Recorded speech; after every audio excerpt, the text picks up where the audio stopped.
Hi, everyone, and welcome to the latest episode of Govs on the Go Alumni Edition, a podcast featuring alumni from the College of Arts and Letters here at Austin Peay State University. My name is Dr. Buzz Hoon. I'm the Dean of the college. I'm also the host of the podcast. And today I'm talking with Ben Dean, who graduated with a degree in history here from Austin Peay in 2001. Ben, so great to talk with you. Welcome to the show. Thank you for having me on. I'm eager to get to explore my Gov tradition and history and maybe tell a couple of stories today. Yeah, well, for those that don't know, you and I met for the first time. I'm a part of Leadership Clarksville, and part of the class requirements was to spend a day finding out more about, police and justice and what have you. And I found out you are a graduate of Austin Peay, and I immediately said afterwards, I'd like to have you on the show. So give everybody a life update. Tell everybody else what's going on and where you are. Okay, I am currently they say Chancellor, but the Chancery Court Judge is essentially what that is. Montgomery and Robertson County, we're the 19th Judicial District, which has the two counties. Montgomery County is really growing. We're probably going to be at 300,000 people before we blink an eye in Montgomery County. Robertson County has been quite a bit slower. We've got about 80,000 people, and it's growing fast. But it's not going to be very long. We're going to be a very large district in terms of the size of population. We have currently, I believe there's 7 trial court judges. These are the trial level where you have jury trials and so forth. But I've been doing that now. I got elected back and started this position in, let me think here, September of 2022.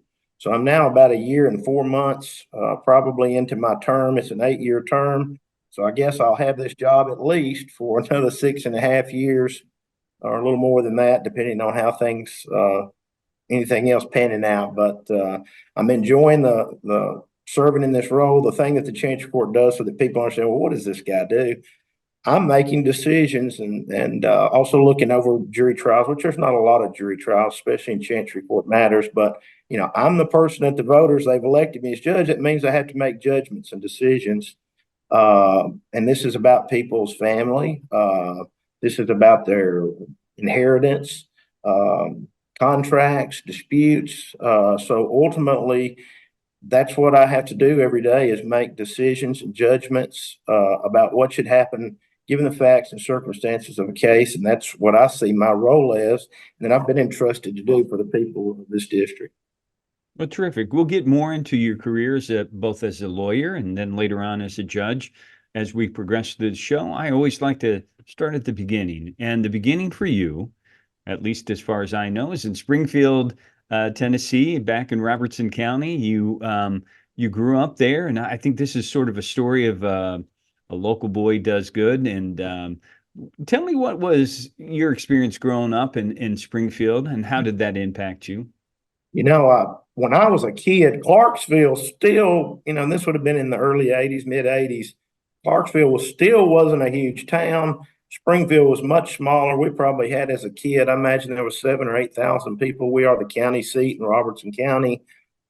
But it is truly a small town. I grew up about in the old part of the town that's laid out in city blocks. I lived maybe about 3 or 4 blocks from right here at this courthouse. It was as close. I think Mayberry was smaller maybe, but if I tell people, if you could grow up in Mayberry, that's what Springfield, Tennessee was like. We didn't lock our doors. This is in the 80s. I mean, on into the 90s, you didn't lock your doors. Yeah. I lived in town where, you shared driveways with the neighbors. It was fairly tight quarters, but it was a quaint little town. I got to walk to school most of the time. It was I'm a town boy. I know people think I sound like I just got done cutting hay or working in the field, but I'm actually a town boy, grew up in town. But this is my hometown. I still live here. I lived a little while, short time in Clarksville and then also in Memphis, but there is no place like home. I'm sure there's people who would think, oh my goodness, Springfield, Tennessee, I would never live there. But to me, I can't imagine living anywhere else. But Springfield, tell you just my family background, my dad and mom, they're divorced, but my mother's actually from Clarksville. I was born and grew up in Clarksville for younger years. Both of my grandparents on my mother's side were local Montgomery County, Clarksville people. They worked at B.F. Goodrich plant there. My grandmother worked, I remember, 53 years, 3 months, 3 days at B.F. Goodrich there in Clarksville, ate at Moss's Diner across the road and had a coffee cup with her name on it. My granddad was also did that. They had a farm out in the Rossview area. I remember as a kid, Springfield to Clarksville, I drive there now 3 times a week. As a child, going from Springfield to my grandparents in Clarksville out in the country to their farm, I thought was hours away. I thought it was the other side of this world. We didn't go there a lot. But to describe my grandparents' farm in Clarksville and Rossview area is sort of Port Roy, when you drove up, the weeds were growed up, dogs were eating out of the pans, there was chickens in the yard. My grandmother drove a 1969 Chevrolet 4-door green Nova. They lived backwoods country life. They got a toilet sometime in the very early 70s. But if Montgomery County, that tells you the trip that we've taken from where my grandparents' farm and home place is on Rossview Road to now, we've got these 2 Kirkwood schools 2 or 3 farms away, and the growth of Montgomery County is really amazing. But that gives you my mama's side. My dad's side in Springfield, my granddad was a businessman here in town and started a gas business in 1956. He had 5 boys, my dad and his 4 brothers, and seeing them, they all worked for my grandfather, and seeing them, what led me to go to the law, not so much college. I saw my dad work with his brothers and his family, and that really led me to the conclusion that I wanted to seek my own way in the world and not enter the family business. But anyways, my granddad later, when he got in his late 50s, he decided he wanted to try something else, and he opened a funeral home here in town. And so my uncle and my dad, and they have a funeral home. My grandfather passed away about 5, 6 years ago, so we've got a funeral home here. I don't work at any of these, but did as a child. I could have been at the oil company. I said I couldn't sweep the floor to satisfy my daddy. I didn't make about 2 days. I liked being my granddaddy at a funeral home. It was a lot easier work, and all I had to do was just be nice to people and go around and do things and help people. And anyways, that's my background. I guess you can leave me. Why did I go to Austin Peay? How did I end up there? I tell people, when I was growing up in my household, there was an expectation that we were going to go to college. There was. Okay. My dad went to Austin Peay and my mother did too. Otherwise in my family, my dad was probably the first college graduate in the family, which he works in the family business, and he got a history degree too. But growing up, I was going to go to college. That was not something that was thought that I was not going to be doing. And anyways, I'll let you can give me some more prompt of where you want to go next. Yeah. Yeah. That's how I knew I was going to college. Yeah, I like that. I like that family background because I think that it's interesting that you had these work experiences as a young person growing up, and that's probably helped in some ways, with what you would later encounter as a lawyer trying to help people, that you were very early on having to deal with adults and try to help them along the way. And as I became a lawyer, I've brought one of my problems in life is being I'm too tenderhearted. I try to help too many people. It's probably been a fault of mine. People would say when I would do work for them, I had a general practice here in Springfield, and when I would do things for free or for next to nothing, they say, I sure wish your daddy was like you, because my dad's in sales. And my dad was a lot better. He's a lot better businessman than I am. But anyways, that gives you a good family background. I can tell you maybe segue to how do I get at Austin Peay and Yeah. So, educational background. I went to Springfield High School, Clarksville. We used to murder Clarksville on the football field. okay. Now y'all got the power. Clarksville, I don't know if they're state championship this year, but man, they had a great season. Springfield's maybe in a rebuilding mode, but we're not the powerhouse. Maybe we were at one time. But anyways, Clarksville was probably our big rival, them in Gallatin. But anyways, going forward, my path is maybe a little different for college than other people. I knew I was going to go to college, and I was very eager to say, well, can I take college classes while I was in high school? They just started the concept. This would have been about 1998, 99. They may have began AP classes at that time. I think maybe they had very limited, maybe you could have got English credit or something like that. But Yeah. my dad asked the principal of the school if I took college English, could I get credit for high school English the last senior year? And the professor said, well, if he can do that, that's fine. And so I started at Vol State Community College while I was in high school. They had had night classes here in Springfield. They didn't actually have it was at the health department at the time. But anyways, I took one or two college classes, and I had a sister who's about 2 years older than me. I was going to college with my sister. So we would take these classes, and, it was very tough at first. Quite frankly, it's learning, I guess they call it seeing the forest from the trees. Right. Just being immersed in that and starting into that, it gave me some experience, but I got through the things, and I was able to graduate 6 months early from high school in January. I guess it would have been about 2000. And at that point, I went to Vol State for a period of time, and maybe one semester, it seems like that I went on campus there. And I can say with some certainty, Volunteer State Community College. Now, this is not to say bad or good about Austin Peay. I'll tell people it was one of the most challenging college experiences that I had. I'll dare even say compare it to law school in terms of not the intensity of the study, but just it was tough teachers. They had very intelligent, highly intelligent students. Gallatin, Hendersonville has a lot of affluent high income people. Their children would go to UT and not make it, and they would flunk out from partying, and they went to Ball State. So it was tough.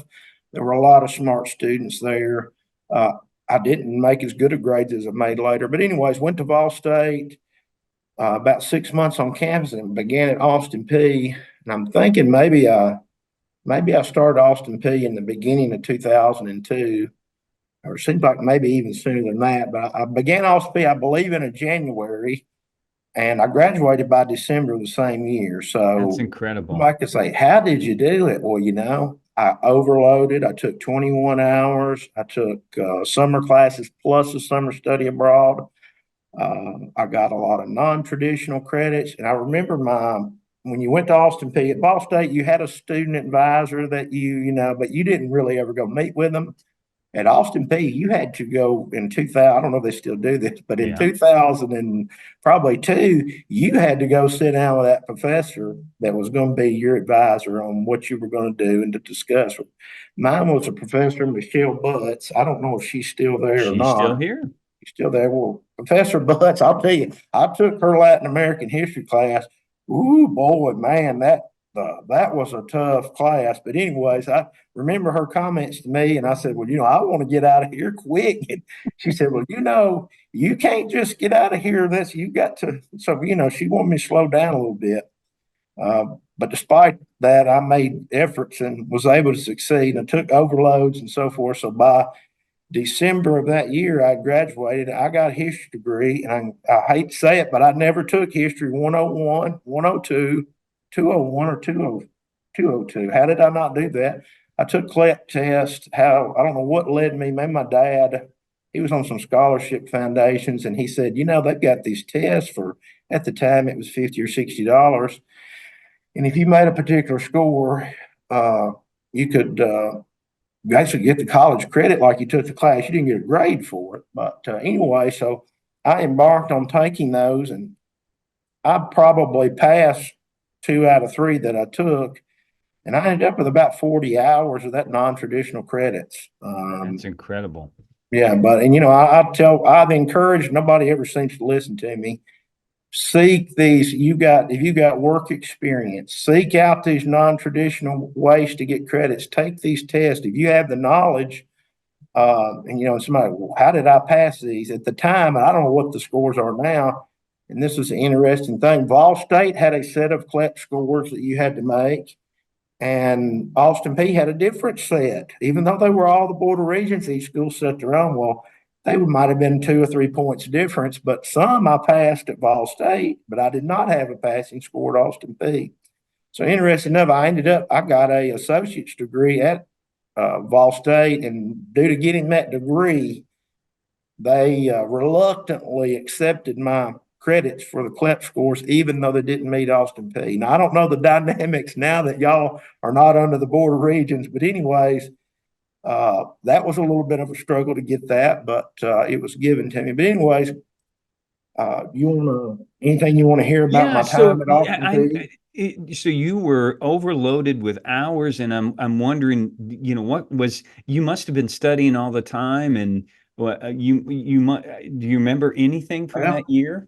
I worked a job 3 days a week. I tell this to anybody going to college: if you can get all your classes lined up on 2 days a week, was law school or anything, on a Tuesday and a Thursday, and you can go all day from 7 or 8, whenever they start them. And some days I didn't get done till 4 or 5 o'clock. I was there at campus all day, 2 whole days, but you beat that travel time and and anyway, I had a job in the 3 days, and I was a studier. I studied hard for the tests.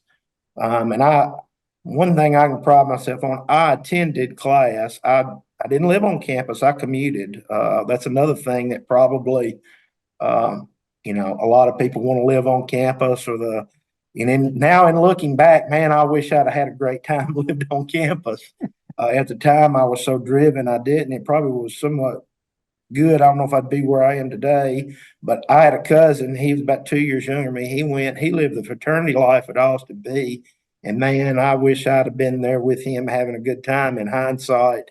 But I just buckled down, took the stuff, studied, but I attended class. I probably had perfect attendance. I didn't skip, and that was throughout my schooling. I attended class. I took notes and listened to lecture. I tell anybody, this other advice for college, figuring out what is on the test is very important. If you can get assigned readings that could have you reading for weeks if you read everything, and this is like I'm giving the cheater's guide to college class on how to do this stuff with less work, I guess. But figuring out what you're going to be tested on is very important. The hardest teachers that I had at Austin Peay, they were teachers who tested on the reading. And I remember he just retired, probably, was Dr. Canervo, was a political science professor. I know. He tested on the readings, and man, if they tested on the readings, you better believe I read every bit of it. And I made some of my best grades in those classes.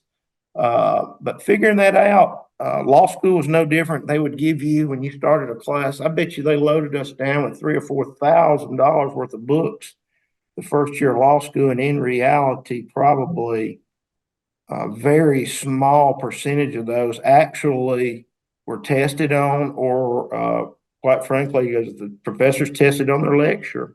But anyways, that's part of college and learning. Well, what are you doing, and how do I get through this? But that's some advice I'd give to people about that.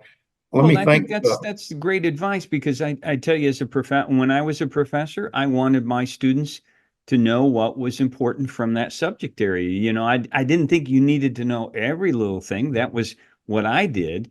But you needed to, when I passed along that information, I wanted you to leave this class with this. And you mentioned, for instance, some other professors besides Dr. Canervo. You mentioned Dr. Peasley. I'll give you my Dr. Peasley story, and this relates back to law school and how you never know History, why I probably am drawn to history, or even that when I was a kid, the History Channel actually had nothing but documentaries. It was totally educational, and then eventually they slipped in, they'd have a 6 o'clock, some sort of what they've done now, these TV shows, but it was purely educational. I remember it was channel 42, I think, or 43 on the cable here. I watched that as a teenager growing up. And so maybe I've got a pretty good memory a little bit. And I really absorbed that. And that led me into why did I clept out of the test? But, so I stepped right into history degree, right into the big third and fourth year classes. But anyways, took Dr. Peasley, and I'll just say Greek history, man. And it's interesting, but it's a little dry sometimes. But anyways, we get to the test or some of the stuff materials. And I remember one day his lecture was on this couple. I don't remember if they were Hungarian or Yugoslavian, but they had went over in these countries over there and recorded when recording devices, wax cylinders or whatever first came out, and they recorded these dialects. I don't remember if I think it was ancient Greece, different dialects and stuff. So anyways, just you'd think, when is this ever going to matter in life again? You would never think you'd ever hear this again. It's almost like, well, later the Jeopardy question comes up, and that's the question. That's the moment. I'm taking the LSAT exam, and the reading comprehension, it has an entire section that is about these people and what happened. I didn't even need to read it. I could go straight to the answers, but that's a small, you think, when is this history ever it was on the LSAT as a reading comprehension. But Dr. Peasley, here's my other story. So I remember I took that class with another young man from Springfield named George Thomas.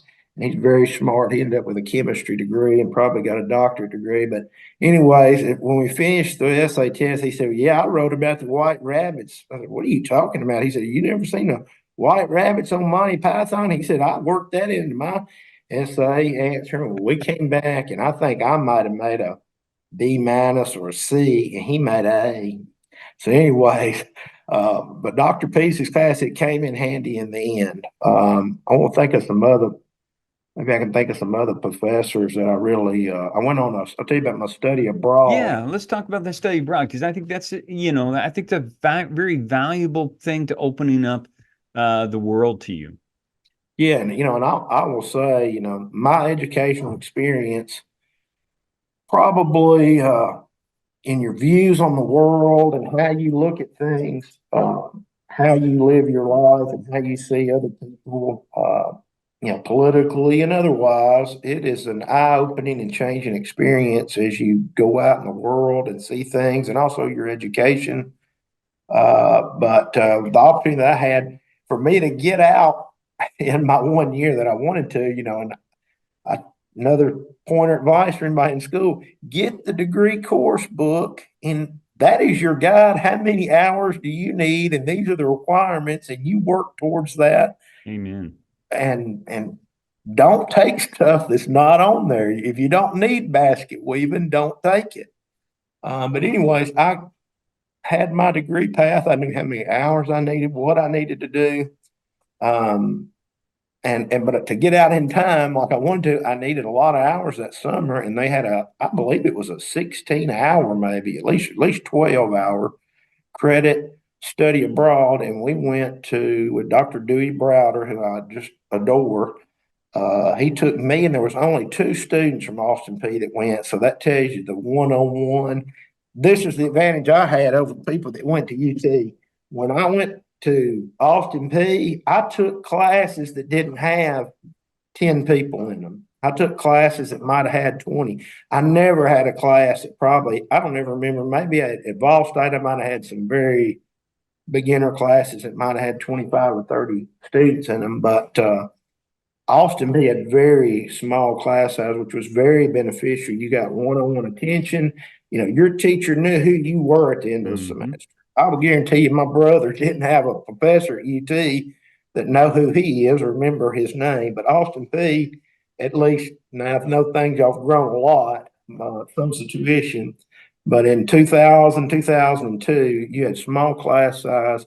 if you attended class every day and, were involved and talked with your professor, you were known. And I think that made a big difference in how you did on the test too. You knew your teacher knew you would put forth the effort, knew you'd been there. I don't know if that came in grading account, but I imagine it did.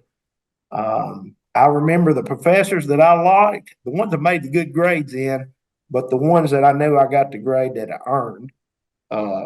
I had some professors, and this is went through law school, Austin Peay. I'm not going to name names, but you'd have people who didn't show up to class the whole time and came and took the test, and they'd be bragging about they made A. And then I ended up, I thought I was not real smart, but I tried hard and I'd make a C, and I'd think I was here every day. Those are the teachers I didn't take again, or that I didn't particularly care for. Not that the content of their lectures wasn't good or quality, but anyways, the test is everything in life. As a lawyer, I've had to take a lot of them. And what's on the test? That's part of scholastics in college, is figuring out what am I being tested on is a very important thing. But get back, study abroad. So we flew out to Frankfurt, Germany, and then went from there, and we basically saw from Nuremberg, Munich, southern Germany. We stayed in a big chateau in France, and there was another group of students. Amazingly, it was, I believe it was 8 girls and 1 boy who had come from Appalachian State, and me and this other young man from Austin Peay. So, the ratio of girls to boys was in our favor, but they had a really good professor there at Appalachian State who did this same trip with Dewey every year. And I think his last name was Brandt, Brandt, maybe. Very nice man. Not as much fun as Dr. Browder. But anyways, we proceeded to travel by van, train, automobile, all over southern Germany. We went, but it was a Holocaust class is what it was. So ultimately I believe we went to 3 different Holocaust camps. We didn't go to Auschwitz. That's more near Poland and so forth, but these are more French, where they had a lot of probably French partisans and other prisoners of war. There was, of course, Jewish slave labor and so forth at these places. But anyways, saw that, went to northern Italy, Salzburg, Austria. I think it was I'm thinking it was a 4-week trip or a 6-week trip. I mean, it was a really long trip. It was a great trip, but my experience from that, I've run into Dewey Brother every now and again, and we both well remember one another and the experiences we had. I can't tell some on here, he will get in trouble, but he was a very fun professor and a very good man. He is a good man. That's definitely true. And so after Austin Peay, you went to Memphis, as you mentioned, and followed, which is interesting. You mentioned John Gresham's book, The Rainmaker. You went to law school in Memphis and got your degree, passed the bar. You come back to the area to practice law, and you got hired at, I think, Batson Nolan firm, yeah. This tells you what the job market when I went to law school was about 2002, and I think maybe the .com bubble had its first little hiccup in there, and people were out of work, and there were this is in the law business and a lot of things, people who look for second careers do that during bad economic times. And when I went to law school, they said we were the biggest class they'd ever had. About 160 people, I think, came into our class at Memphis, but it was a big class. And when I applied, I'll give people, a lot of people may want to know, well, what about law school? And, it's a test to get into law school. It's called the LSAT test. It's probably very little of any legal concepts. It is an intelligence test. Maybe it was some legal stuff thrown in there, but really it's just an intelligence test. I didn't make a bad score. I didn't make a great score either. I was in the middle of the road about to get in where I went to. I tell people, if you're going to apply for law school, apply to where you have a chance to get into. I had a really good Austin Peay. I graduated with honors from Austin Peay. Never would have thought I never got it again, but I had a 3.6 something. So I had a really good GPA. That made up for maybe my LSAT wasn't the greatest, but I had a decent GPA, really pretty good GPA. But as I get out of law school, I'm looking back to where am I going to go find a job at as a lawyer? My family's not in the legal business. I had very limited contacts with anybody in the legal profession. I had interned one summer with the public defender's office and law school here in Springfield. And then, so my second year of law school, an opportunity. This is another thing: seek out any internship, externship, clerkship, and real world experience. There is no substitute for it. If you want to figure out what you want to do, get out here and watch somebody else do it or sit in and participate in that work to the extent you can. But my second year, they had a little career services at Memphis, and it had a little folder with all the law firms who they had annual interviews. They'd come to campus and interview for their recruits to work at these larger law firms. Well, there was a law firm in Clarksville, Tennessee, Batson. At the time, it was Batson, Nolan, Bryce, Williamson, and Gursky. Had 5 names, which it's a very old firm. It has its origins back to the right after the Civil War. A person in the firm, ultimately, one of them became a Supreme Court Justice, Horace Lurton. So it's a very old firm. It had some very old office buildings prior to the tornado. I wasn't there until after the tornado, and they recently sold their office to Montgomery County. It's a beautiful, state of the art. I dare say any law firm. They had as nice a facility there in Clarksville, across from the courthouse, as any law firm in the state has. But anyways, I had to put in my resume in there, and they called me and said, "Well, we only had 2 people put in the resume. They want to come to Clarksville." Now, it's great. At the time, Clarksville wasn't quite the it city it is now, but even then, it had a lot going on. But I guess Nashville has such a light on it that not many people, and I think still it's somewhat of a case. People would rather go somewhere else or don't want to look to come to Clarksville, even though the opportunities that it presents, and that carries today. Even to today, the legal field here, we have a shortage of lawyers in our community, and that's in Robertson County is even worse. The rural counties are suffering really badly, but there is still a shortage of lawyers. If you look, Davidson County has right now about 6,600 lawyers. Clarksville probably has less than 400, maybe 300, and of those, many are government employees. When you look at the population that we've got, 1/3, or even if we're a quarter of the size of Davidson County, we have a finite, much fewer lawyers, and the opportunities for employment here and for work are great. But anyways, back to Nolan, if we didn't have anybody apply, will you come and interview here? So I went in, and they said, well, we'd work you can work the first half of the summer, the second half summer, or you can work the whole summer. I said, well, how much does this pay? Well, they told me it paid, I think it was $700 a week. I'd never thought I'd make $700 a week. I'd never made that in my life. Well, man, I played a little hard to get. I said, well, I've got to ask around. I shortly up said, I'll work the whole summer. So, I worked that summer, and I worked really hard. I worked in a litigation section. Batson probably still has. They represent a lot of the major insurance carriers, the hospitals, local governments. They had a really good client base and still do. But I got to work on things there at that law firm, and mentors, people you work for, that's who you learn from. Mm-hmm. But I got to work under some really good lawyers there that did high quality work. And even though I might not have been the guy that signed the paperwork, I got to be a major part of preparing the legal pleadings, research, and so forth. And, I got a lot of experience there that, had I went what I did later in solo practice, I worked there about 6 years, but had I not had that experience working for those other good lawyers on great work, I wouldn't be the lawyer I am, or the judge that I am today, but gave me a great legal knowledge and background to prepare me to be a successful lawyer. Now, you mentioned that you did, eventually you moved back to Springfield, opened up your own Yeah, practice there, and yeah. did that for 12 years. And I think that I thought was interesting. You mentioned in one of your comments that being a lawyer meant that you have other people's problems become your problems. Oh, So yeah. how did you grow as a lawyer through those years, and eventually, I mean, that's something I'm sure that was always a struggle.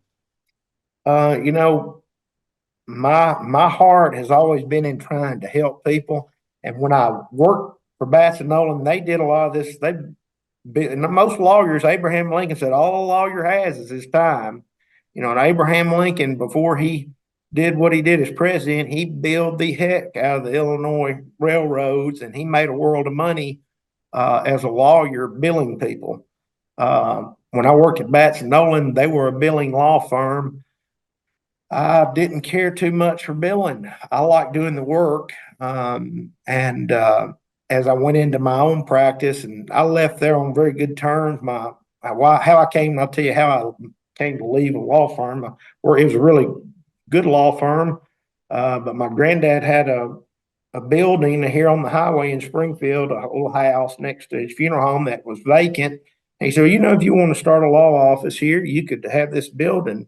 And so on the enticement of a free, building to open an office, and the notion that, working for a law firm with a big letterhead like it had, you're not going to make much of a name for yourself working for other people. About 6, 7 years, that's when I said, well, hey, I need to go make my own way and do my own thing. And I opened a little office, and hey, I'll just tell you, within a month, it didn't take me 2 or 3 months. I was making more money than I'd ever made. Oh, Uh, wow. and I did it because I was helping people. It was really pleasing. I tell people I got a lot of satisfaction in practicing law. The money was a secondary, but helping people, I gave a lot away, a lot of weeks. I'd say, don't worry about it, not charging you anything. And so there was days my secretary would say, Ben, you gave away $2,000 worth of stuff today. But I got satisfaction, and I wanted to be their lawyer. I wanted, when they had a problem, to come to me. And largely I was pretty successful lawyer. I wasn't the busiest lawyer, but for my age, I've been a lawyer about 15, 18 years. I wasn't the first guy that they called in Springfield, but I might have been the second or third. That's not a bad place to be. But I did that because of not billing people, and I did that not billing people by the hour, but in a very few cases. I did it by flat fee work, contingency work. I took a lot of cases where I worked at Bath Nolan. I got admitted in federal court. So I was able to take cases that a lot of the little town lawyers, they weren't too keen on taking cases against the government, taking on big cases, public interest cases. When I say big, I don't mean that I had some great big money, huge money cases. These are cases of public interest, cases that I put up a fight for that I may not have necessarily been compensated. Not for my time that I ended up spending in them, but uh, to seek people's rights. And I did a little bit of civil rights cases. This would be where people are abused by the police or so forth. But I really enjoyed practicing law and getting to help people. My biggest problem in being a lawyer is I just try to help too many. You were at the leadership Clarksville thing, and I don't remember if, for example, Attorney Kevin Kennedy, if you go to his office, he has so many people calling him. And at some point, I don't have the calls Kevin got. But when you look at your call logs and you say, well, we got 100 calls today, you can't return all the calls. You can't help everybody. And that was probably my biggest fault, is I tried to help too many and in the law. But anyways, segue into why did I run for judge? Maybe if you want to talk about Yeah, because that. I think that's interesting. You decide to run to be a judge. You have to put your name out there. You have to do that. Is it what you imagined? Is it harder, or is it more rewarding? It's much more rewarding. I mean, you Hmm. think about, I've been advocating and arguing for people what I think is just and right, and now I get to do what I think is just and right. So, yeah, it's more rewarding. I've said I like to help too many people. Now I get to try to help everybody that's in front of me, but that's not necessarily something you can do or are doing. But it's very rewarding. I find that a judge who cares makes a big difference. A Mm. judge who will listen. As I was a lawyer, I had a lot of cases. I took cases in a lot of different places, not like internationally, but I pretty well went from Dover, Tennessee, in Stewart County.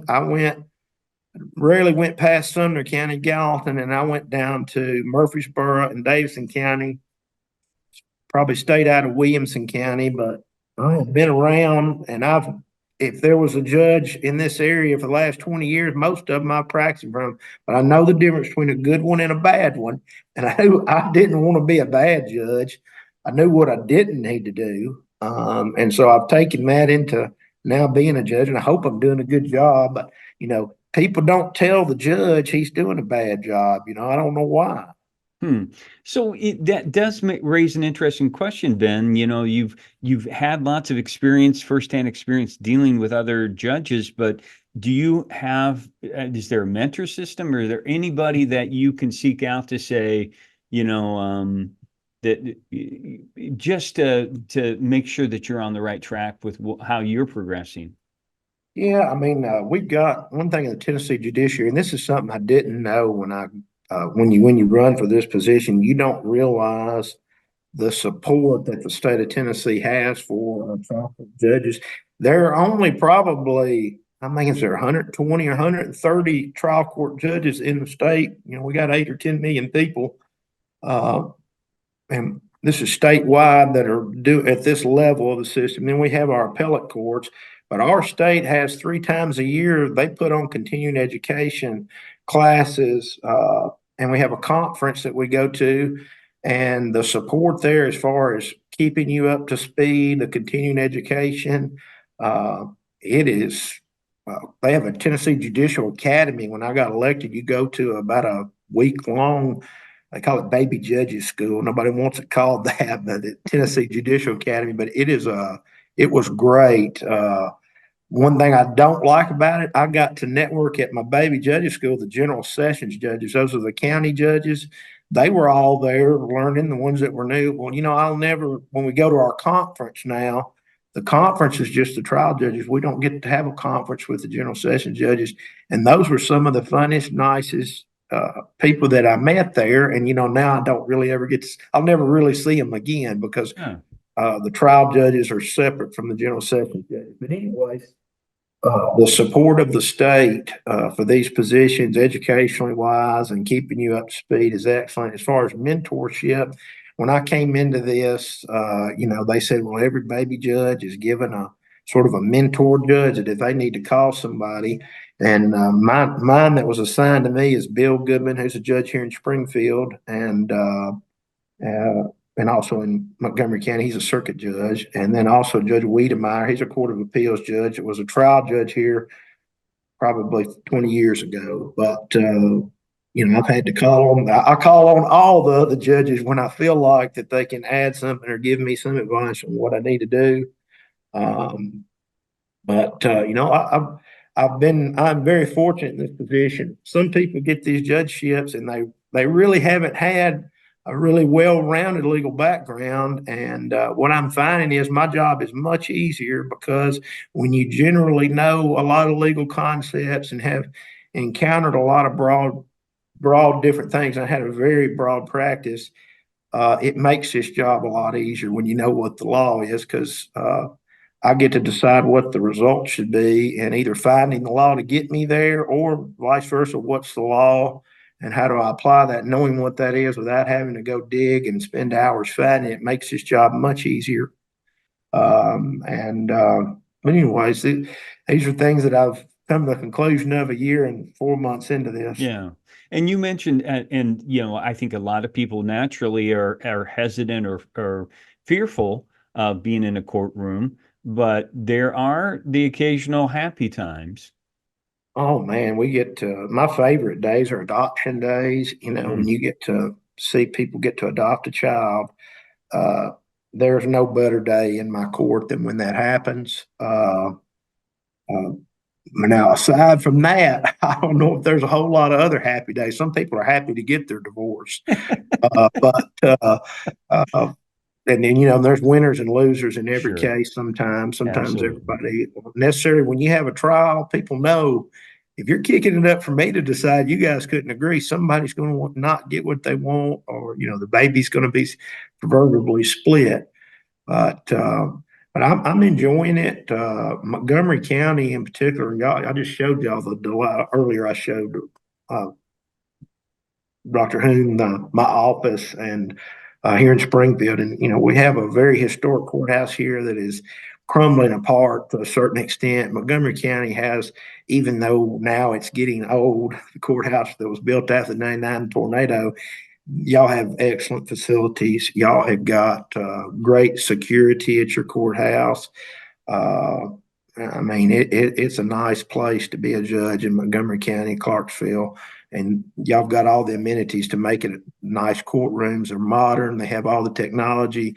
Here in Springfield, we don't have all that. We are still a small town with a small budget and a small tax base, small county. But the people don't realize the difference in the volume of what Springfield probably has a quarter to fifth of what is going on in this district. Clarksville just has a lot of stuff going on. The base drives that largely, I think, and there's the influx of people there. But I'm enjoying. I worked in Clarksville, my first 6 years. So when I worked at Batson-Owen, I drove to Clarksville and made that commute. And after I quit doing that, I used to think before I ran for the spot, I don't really ever want to get back to driving back for Clarksville 4 and 5 days a week. And here I am, I'm doing it again. But Clarksville really is a second home to me. My mother lives there on the family farm out in Rossview, and I don't go to, when I was a kid, we went to Nashville, Rivergate a lot. And now my hub is really going between here and Clarksville a lot. Don't go to Nashville a whole lot. Where I do live in Springfield, Hendersonville, Sumner County, is a lot of people go there to get out of town. But anyways, Clarksville's like a second home to me. I love it. The people there, I love all the staff, the court people. I inherited really good people, both places in both counties, as far as the court clerks and their staff. They've really been a blessing. But if you want to give me something, we can close this up. Yeah, here's the thing I always like to end with, and Ben, you sent me some notes about great recommendations that you would have for students, and you've already kind of revealed some of that along the way. Anything else that you think that you would give as advice to a college student? I'm gonna pull up where I was thinking the other day. Yeah. Give me some thoughts to add. I did say setting goals is very important. Having your plan ahead. If you students who are thinking about, I want to get this, set your goal of where you want to be, when you want to get there, and have it all mapped out. Don't just think about this semester. Those degree requirements should be your foremost consideration. I've talked to you guys already. If you can, do it Tuesday, Thursday. I've had my own little nieces and nephews. I've had one nephew went to UT. He had full ride. He had made great grades, and he partied out. I really wish he'd have went to Austin Peay and just commuted, and I think he'd have him a degree. He wouldn't be out here having to drive a tractor with his daddy. But instead, he went on campus. So I'm an advocate of commuters, people, non-traditional students. Even though I was young, I didn't live on campus. I probably was a non-traditional student. You were. I told y'all about what the test, figuring out what is on the test. That defines the level and necessity of the assigned readings, and how much books you need to buy. Hard to know that. I'd be interested to talk to students now. When I went into law school, with the invention of the laptop computer in class, people had taken the note of every word every professor said when I got to law school. Now, if you weren't in the know, you didn't get those outlines. And, I didn't get the outlines until I was thinking the second semester. But I'd be interested to know now what's happening with regular students as far as outlines of classes. Is that happening or not with the regular bachelor's level? But in law school, that was a big deal. Outlines, finding out what is on the test, what should I read, what do I need to know. I gave you another pointer, mastering synthesis and memorization, distillation of information. A big part, I said, I wouldn't be where I am today were it not for being able to do these tests and so forth. But memorization, I used a lot of flashcards. When I studied for the bar exam, I started out with each subject and I wrote in very small print on a piece of legal pad for each subject with the title of it, but very small, maybe even 2 lines, 2 written things per line. And eventually I would condense that down. Once I had memorized the core issues, there's some things it's got 10 factors you got to know, and you just can't remember all of them. But I would distill that down to where at the end I had that on an index card, that subject, the things that were just I couldn't remember. And so distillation of information in the process of memorization, I think, is very important in test taking. And I just got a couple more little things I can tell y'all about. I told you about the non-traditional credit hours. I read a book on speed reading. I think I don't literally buzz through pages that quick, but I think it helped me in some ways with my reading comprehension, almost making me slow down to speed up. But anyways, I read a book on that, and I think that helped me. I have to read a lot, and I have to read quickly, and absorb things. I talked earlier about census memorization. Frankly, in college, a lot of what you're asked to do, especially the bachelor's level, you're not even looking at things from an analytical process in terms of taking other information and coming up with your own original thoughts of it. A lot's just regurgitation, whereas the law and being a judge in particular is application of fact to law, and is in some ways, that analysis. And I'll tell you, it's taken me to be a lawyer where I thought I really knew what I was doing a little bit. It took me about 5 or 6 years, probably, getting comfortable in my skin, not being nervous. These are things that come to mind when I talk about being able to get up and speak freely like I have with you today, without being worried or nervous and so forth. It probably took me 8 years of practicing law to shake that, to get to the level where I'm comfortable. And that's part of getting up and talking to a jury and being comfortable with them. But I'll say those are sort of things. That last thing I'll leave y'all with, I said, never stop learning, broaden your experience through any outside employment. I never stop learning. Every week I have to look up some law. That's one thing I'm enjoying as you get into a practice of law. And I had a very varied and diverse practice. I'd take stuff that was new and that I didn't know about because I like learning and trying to figure out new areas. But even as a judge, I'm enjoying learning every day more and increasing and broadening my experience and knowledge. And just that's one thing that is very rewarding out of this.